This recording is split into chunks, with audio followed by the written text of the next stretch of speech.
Anak-anakku semuanya, kita lanjutkan pembahasan di materi kita berikutnya, yaitu tentang syirkah.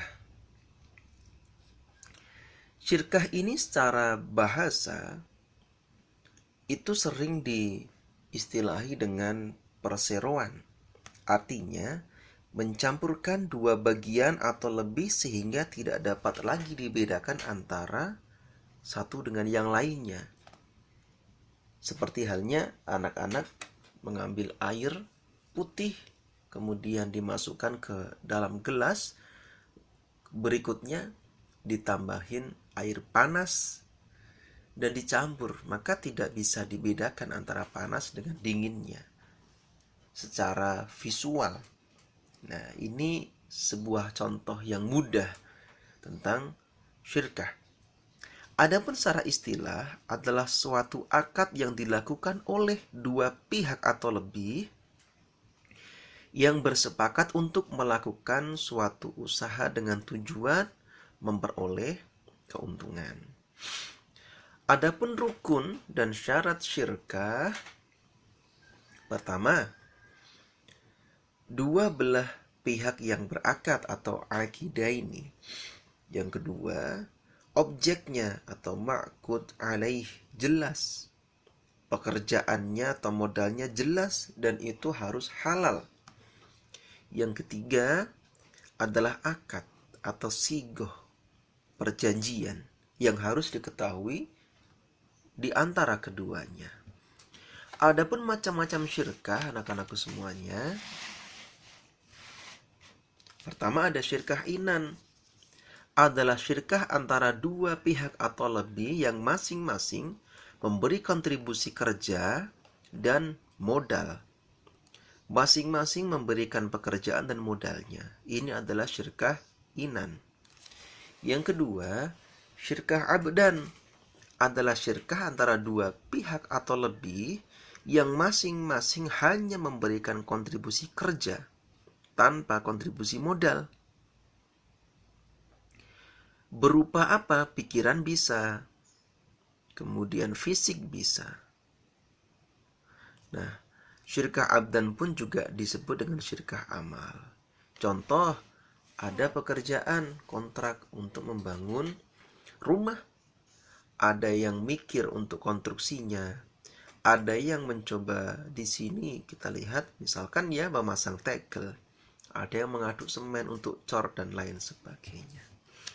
Kemudian yang ketiga ada syirkah wujuh, adalah kerjasama karena didasarkan pada kedudukan, ketokohan, atau keahlian seorang di tengah masyarakat. Syirkah wujuh adalah syirkah antara dua pihak yang sama-sama memberikan kontribusi kerja dan pihak ketiga yang memberikan kontribusi modal. Ini syirkah wujuh. Kemudian yang keempat, syirkah mufawadah adalah syirkah antara dua pihak atau lebih yang menggabungkan semua jenis syirkah di atas, yaitu syirkah inan, abdan, dan wujuh. Ini statusnya boleh saja, karena pada hakikatnya ketika di atas pun juga diperbolehkan. Kemudian ada juga anak-anak semuanya yang sering kita dengar istilah mudorobah. Apa itu mudorobah? Mudorobah adalah akad kerjasama usaha antara dua pihak, di mana pihak pertama menyediakan sebuah modal, pihak lainnya menjadi pengelola atau pengusahanya. Misalkan anak-anak punya modal 5 juta misalnya. Kemudian 5 juta itu diserahkan ke pihak pengelola, bisa BMT misal ataupun bank. Kemudian dikelola. Dan ada perjanjian bagi hasil. Ini disebut sebagai mudorobah. Dan untuk mudorobah nantinya dibagi menjadi dua, mudorobah mutlaqah dan muqayyadah. Mutlaqah tidak ada batasan, ketentuan, jenis, waktu. Tapi kalau muqayyadah Berarti ada ketentuan waktu, kemudian jenisnya, dan lain sebagainya. Yang serupa dengan muamalah di atas yaitu hal tentang pertanian, musaqah, muzara'ah, mukhabarah. Musaqah ini adalah kerjasama antara pemilik kebun dengan petani, di mana pemilik kebun menyerahkan kepada petani agar kebunnya dipelihara dan hasilnya nanti dibagi menurut persentase sesuai kesepakatan di awal pastinya. Kemudian ada dua hal di dalamnya, yaitu muzara'ah dan mukhabarah. Muzara'ah adalah kerjasama dalam bidang pertanian antara pemilik lahan dan petani penggarap, di mana benih tanamannya berasal dari petani. Kemudian mukhabarah, kerjasama yang mana benihnya itu berasal dari pemilik kebun atau pemilik lahan. Nah, anak-anakku semuanya, ini adalah beberapa muamalah. Berikut contoh-contohnya. Dan pembahasan lain terkait muamalah yaitu adalah di perbankan. Perbankan ini secara istilahnya itu kita bisa ketahui bahwasannya ini merupakan sebuah lembaga keuangan yang bergerak dan menghimpun dana masyarakat disalurkan kembali dengan menggunakan sistem. Biasanya sistemnya dengan sistem bunga yang ada. Kemudian untuk perbankan ada bank konvensional, ada bank syariah.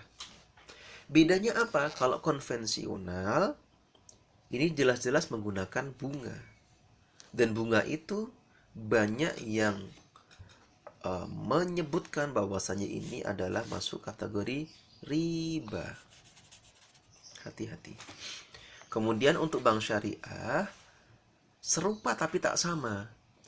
Di situ menggunakan sistem bagi hasil, mudorobah, musyarakah, wadi'ah, qardul hasan, dan murabahah. Mudorobah itu adalah kerjasama antara pemilik modal dan pelaku usaha dengan perjanjian di awal. Musyarakah, kerjasama antara pihak bank dengan perusahaan di mana masing-masing sama-sama memiliki sahamnya. Kemudian wadi'ah, jasa penitipan uang, barang berharga, deposito ataupun juga surat berharga. Nah, di masa menitipkan itu pihak bank boleh menggunakan memutar sehingga bisa menguntungkan. Kemudian qardul hasan, yaitu pembiayaan lunak yang diberikan kepada nasabah yang baik atau yang punya tabungan di situ dalam keadaan darurat dan mengembalikannya di tempo tertentu dengan tidak menambahi beban ataupun juga kelebihan peminjaman. Untuk murabahah itu adalah kesepakatan antara penyedia modal, misalkan bank, kemudian ada seorang yang ingin beli dari penjual. Sebagai contoh mudahnya langsung saja, misalkan kredit motor. Anda mau beli motor, datang ke bank syariah atau BMT, kemudian minta pinjaman untuk membeli motor. Maka pihak BMT ini akan menemui motor yang Anda maksud atau mencarikannya. Sehingga penjual motor itu nanti memberikan motor kepada Anda melalui bank. Pembiayaannya ditanggung oleh bank dan Anda tinggal nanti mengangsur ke bank tersebut. Ini adalah murabahah. Nah, anak-anakku semuanya, yang terakhir tentang asuransi. Asuransi itu adalah pertanggungan ataupun juga suatu hal yang bisa kita jadikan sebagai jaminan keselamatan. Asuransi ada dua macam, syariah dan konvensional. Di mana kalau asuransi syariah pastinya berpedoman kepada unsur jual beli ataupun juga muamalah yang sah. Namun kalau asuransi konvensional itu memiliki unsur transfer resiko. Bayar terus tapi tidak bisa kembali uangnya. Tapi kalau asuransi syariah uangnya bisa kembali dan bisa digunakan sewaktu-waktu dengan perjanjian tertentu. Nah, anak-anakku semuanya, ini adalah pembahasan kita terkait prinsip muamalah ataupun juga praktik ekonomi dalam Islam. Semoga kita bisa mengamalkan ini semuanya, dan pastinya dalam mencari nafkah kita harus selektif, dan semoga apa yang kita dapatkan nanti barokah dan merupakan rezeki yang halalan thayyiban untuk kita semuanya. Amin ya rabbal alamin. Terima kasih. Saya kira ini penjelasan tentang prinsip dan praktik ekonomi Islam. Semoga bermanfaat dan bisa dipahami. Mohon maaf. Alhamdulillah rabbil alamin. Wassalamualaikum warahmatullahi wabarakatuh.